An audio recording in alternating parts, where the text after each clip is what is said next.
안전관리 체계하고 해썹제도 운영에 대해서 제가 설명을 드릴 건데, 그 식품안전관리 체계는 이제 조직이 있고 법률이 있습니다.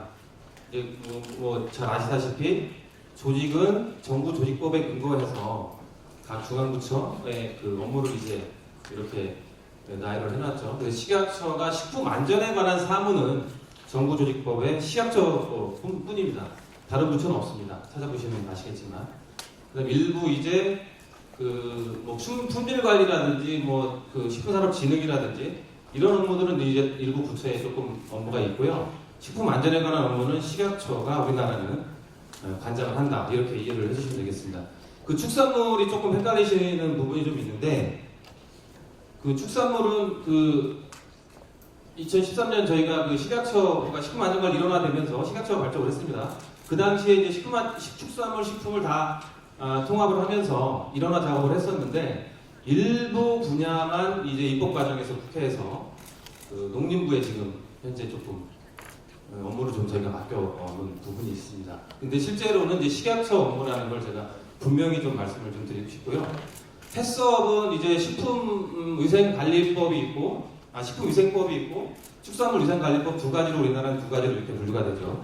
식품은 이제 식품위생법에 담고 있고, 그 다음에 축산물 분야는 이제 축산물위생관리법에 담고 있는데, 그 인증 체계라든지 운영 체계가 좀 상이한 부분이 있습니다. 그 식품은 우리 그 예전부터 이제 식약처에서 직접 인증을 했고요. 사후 관리도 이제 직접 했고요. 축산물은 축산물 기준원이 있었죠. 축산물 기준원에서 이제 업무를 좀 많이 했었고, 그 축산물하고 가장 크게 다른 점이 뭐냐면, 그 식품은 사전 인증입니다. 사전 인증.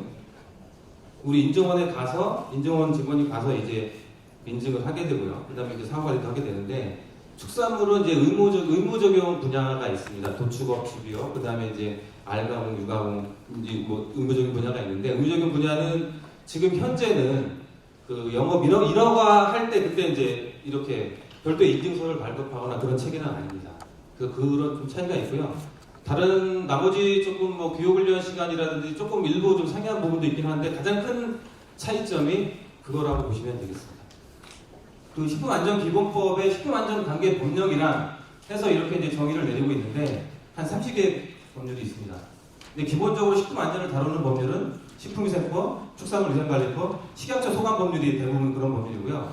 나머지 이제 농림축산식품부는 기본적인 그 정부조직법상 기본적인 사업으로 식품산업진흥, 품질 이런 업무, 그다음에 이제 판매를 촉진하거나 이런 업무를 이제 주로 좀 관장하는데, 저런 법률이 좀 있고요. 그 다음에 이제 학교급식에 관한 것도 이제 교육부가 이제 학교급식법이라는 게 또 있습니다. 그다음에 물 관리는 이제 환경부에서 먹는물 관리법에 따라서 관리를 하고 있고요. 해썹의 정의는 너무나 잘 아실 것 같아서 그냥 넘어가겠습니다.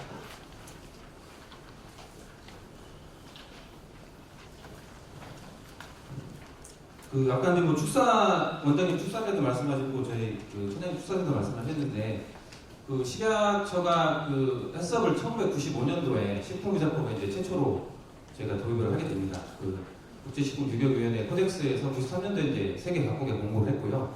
그 공고에 따라서 95년도에 최초로 저희가 식품위생법에 근거를 만들게 됩니다. 그리고 최초 시행 당시에는 이제 자율 적용만 있었어요. 의무 적용이라는 제도가 없었습니다. 그래서 그 제도 확산에 이제 활성화에 어려움이 많았고요.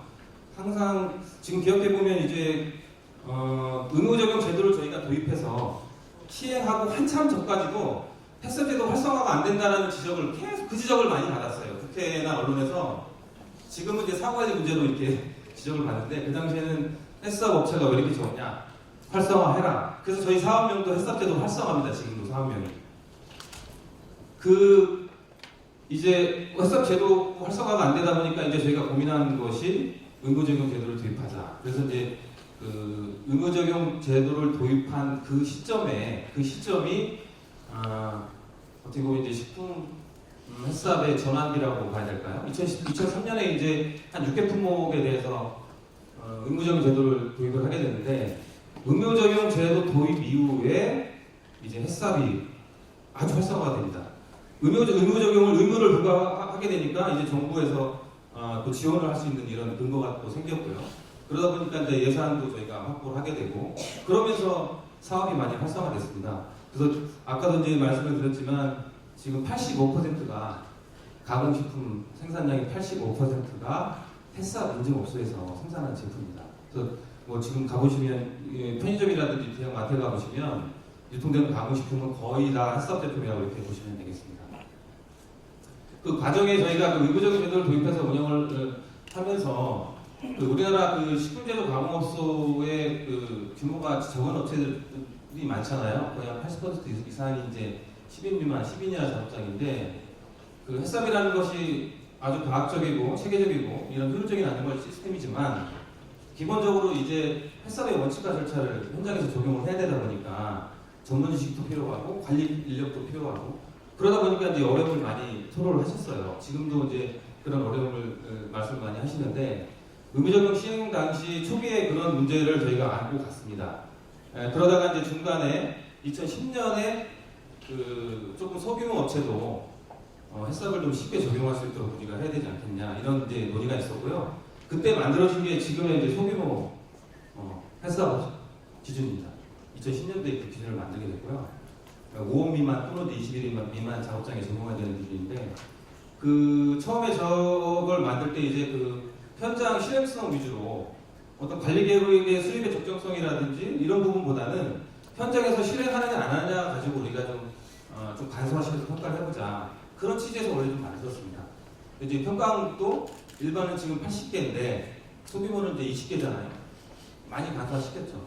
그런데도 이제 불구하고 이제 아직도 어렵다고 많이들 하십니다. 그래서 그 이제 처음에 만들 때 이제 저희 생각에는 이제 많은 업체들이 어려움 없이 할 수 있겠다 이런 생각을 했었는데 결국에는 우리나라 그 식품제조 환경 자체가 그 과거부터 상당히 열악한 환경에서 시설 기준이 이제 저희가 햇삽이 7호칙 시절차라고 소프트웨어적인 기법이라 얘기를 하지만 기본적으로 식품위생법에 정한 시설 기준을 잘 준수하셔야 그 위에 이렇게 얹힐 수가 있거든요. 근데 이제 시설 기준을 제대로 지키지 못하고 계시다가 햇삽을 하시려다 보니까 이제 작업장을 새로 만드는 이런 상황도 발생하고 시설 개보수에 너무 많은 에너지를 쏟으시는 거예요.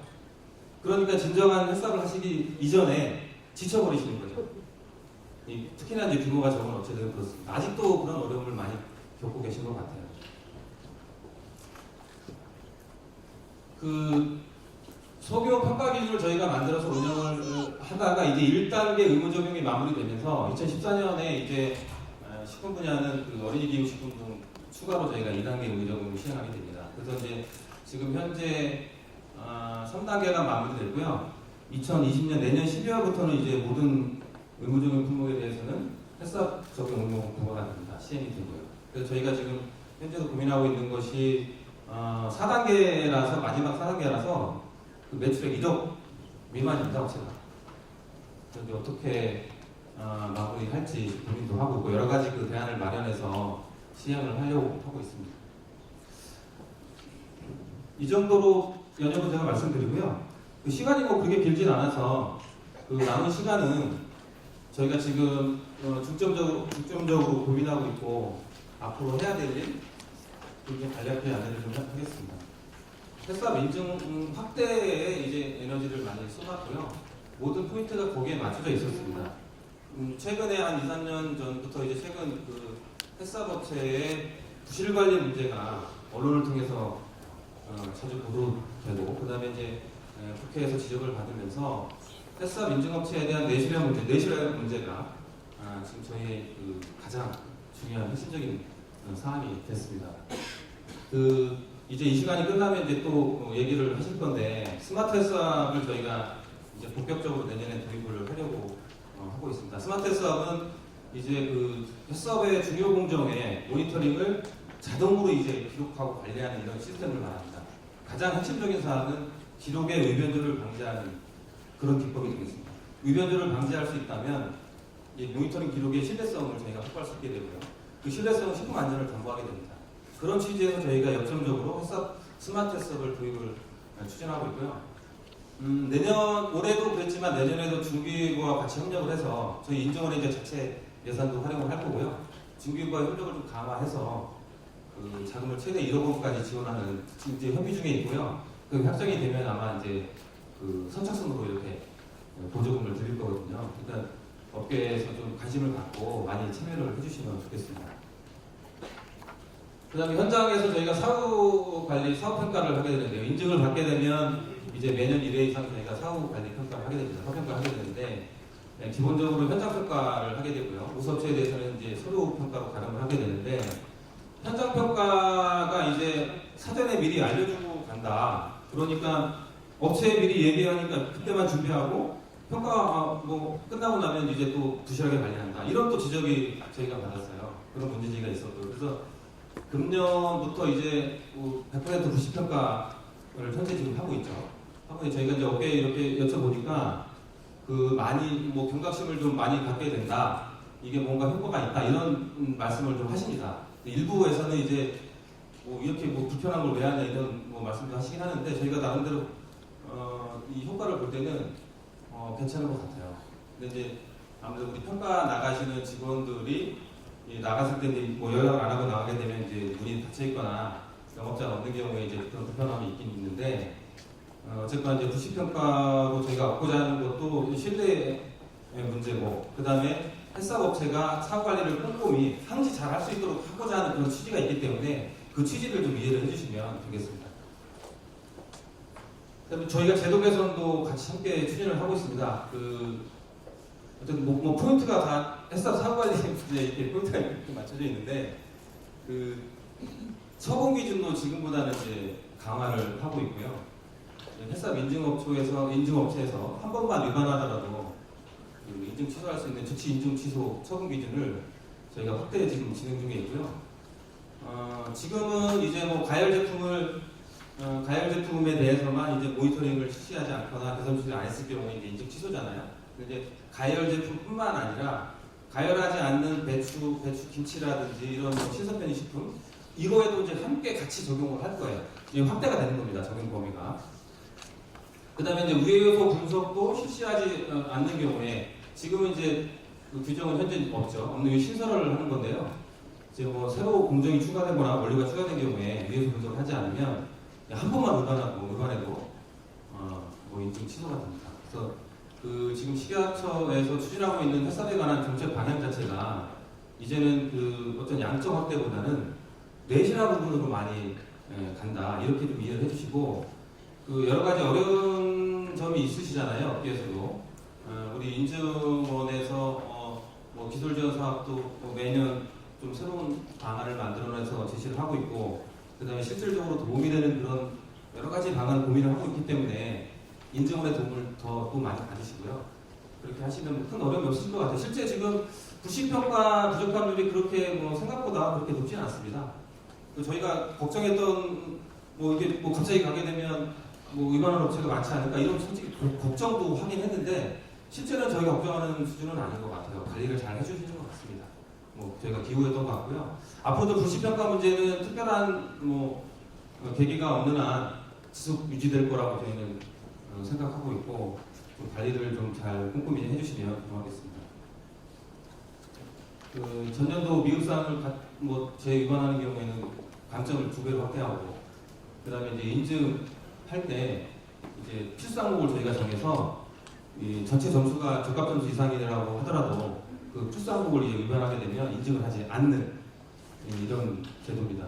이것도 현재 그 행정여부 끝났고요. 이게 고시 개정 사항이라서 아마 이거는 금년 빠르면 올해 안에 시행이 될 겁니다. 그다음에 이제 소규모 평가 기준도 뭐 항목을 저희가 5개로 늘리긴 하는데 실질적으로는 이제 OX 제도에서 점수제로 이렇게 정하는 거라서 업체에 더 도움이 될 수 있어요. 점수가 이제 뭐 예전에 한 1점도 못 따는 걸 지금 뭐 이렇게 점수를 변환하게 되면 뭐 1점, 2점 이렇게 추정할 수 있기 때문에 이것도 합리적으로 저희가 개선한다고 보시면 되겠습니다.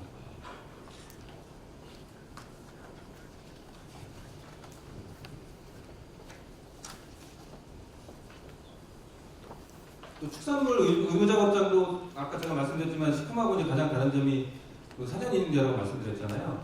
이것도 국회에 지금 국회 심의 중이거든요. 아마 뭐 잘하면 올해 안에 통과가 될 것 같고요. 내년 뭐 유예 기간을 거쳐서 내년에는 시행될 수 있지 않을까 이런 기대를 해봅니다. 그 뭐 짧은 시간 제가 이렇게 뭐 두서없이 말씀을 좀 드렸습니다. 우리가 이제 그 가는 방향에 대해서 조금 좀 강조를 해서 설명을 드렸고요. 추가로 궁금하시거나 문의사항 있으시면 우리 식약처 식품안전 표시 인증과나 식품안전관리 인증원으로 문의해 주시면 저희가 친절하게 안내를 해드리도록 하겠습니다. 이상 마치겠습니다. 고맙습니다.